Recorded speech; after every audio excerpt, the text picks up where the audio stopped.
সুপ্রিয় viewers, bike blog নয়নের পক্ষ থেকে দেশের এবং সকল প্রবাসী ভাইদেরকে জানাচ্ছি আন্তরিক শুভেচ্ছা অভিনন্দন। আবার চলে আসছি আপনাদের মাঝে খুব গুরুত্বপূর্ণ একটি ভিডিও নিয়ে। আজকের ভিডিওতে থাকবে আপনার বাইকের সার্ভিসে আপনার সাথে প্রতারণা করা হচ্ছে কিনা। তো চলুন দেখে আসি আজকের ভিডিও। একটা বাইকের গুরুত্বপূর্ণ জিনিস হচ্ছে সময় মতো সার্ভিস করা। আপনার বাইকটি আপনি সময় মতো যদি সার্ভিস করেন, সেক্ষেত্রে বাইক চালিয়ে মজা পাওয়া যায় এবং বাইকটি দীর্ঘদিন ভালো থাকে। আবার অনেকে বাইকের সার্ভিস করে না, কারণ বাইকের সার্ভিস করতে গেলে এই লাগে সেই লাগে, সেজন্য বাইকের সার্ভিস একদম করে না। আমাদের বাজাজ বাইক শপে পালসার N160 এই বাইকটি সার্ভিস করার জন্য দিয়ে গেছে। তো আমরা বাইকের একটা একটা করে সব জিনিসগুলো চেক করলাম। বাইকের সব পার্টসগুলি ভালো আছে, কিন্তু পিছনের চাকায় আমরা দেখতে পেলাম ওনার পিছনের চাকার ডিস্ক প্যাড ক্ষয় হয়ে গেছে। এখন এই ডিস্ক প্যাড পরিবর্তন করার জন্য আমি বাইকের মালিককে ফোন করলাম, বললাম দাদা আপনার বাইকের পিছনের চাকার ডিস্ক প্যাড ক্ষয় হয়ে গেছে, পরিবর্তন করতে হবে, আপনি কি পরিবর্তন করবেন?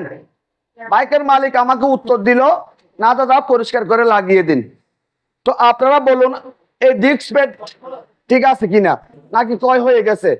আপনার বাইকের ডিস্ক প্যাড যখন ক্ষয় হয়ে যাবে, আপনি যখন পরিবর্তন করবেন না, তখন মাস্টার সিলিন্ডারের মধ্যে প্রচুর পরিমাণে প্রেসার সৃষ্টি হয়, ক্যালিবারের মধ্যে প্রচুর পরিমাণে প্রেসার সৃষ্টি হয়, ক্যালিবারের পিস্টনগুলি একদম বাইরের দিকে চলে আসে।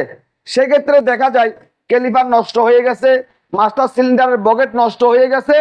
এখন আপনার হাজার হাজার টাকা খরচ করতে হচ্ছে।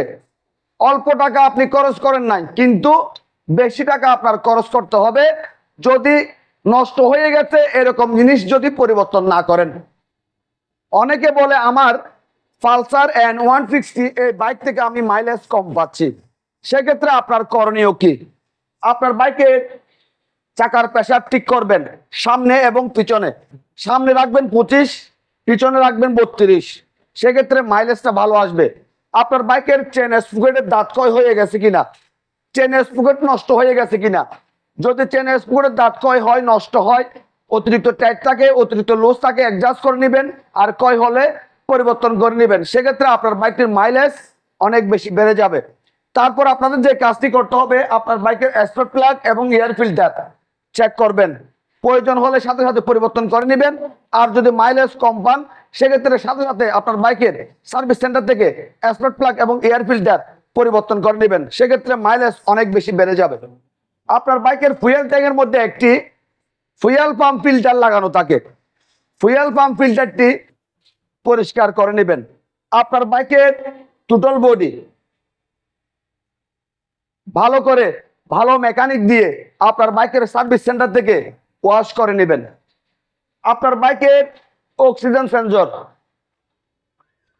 এক্সজস্ট থেকে খুলে ওয়াশ করে নেবেন। আজকের ভিডিওতে অনেকগুলো বিষয় আপনাদের সাথে শেয়ার করছি। মাইলেজ নিয়ে কথা বলছি, বাইকের সার্ভিস এবং পার্টস নিয়ে কথা বলছি। আজকের ভিডিও যদি আপনাদের ভালো লেগে থাকে, লাইক করবেন, কমেন্ট করবেন এবং বেশি বেশি করে শেয়ার করবেন। আর আমাদের এই ছোট্ট পরিবারটি সামনের দিকে এগিয়ে যাওয়ার জন্য সুযোগ করে দিবেন। সবাইকে অনেক অনেক ধন্যবাদ জানিয়ে আজকের মতো বিদায় নিলাম।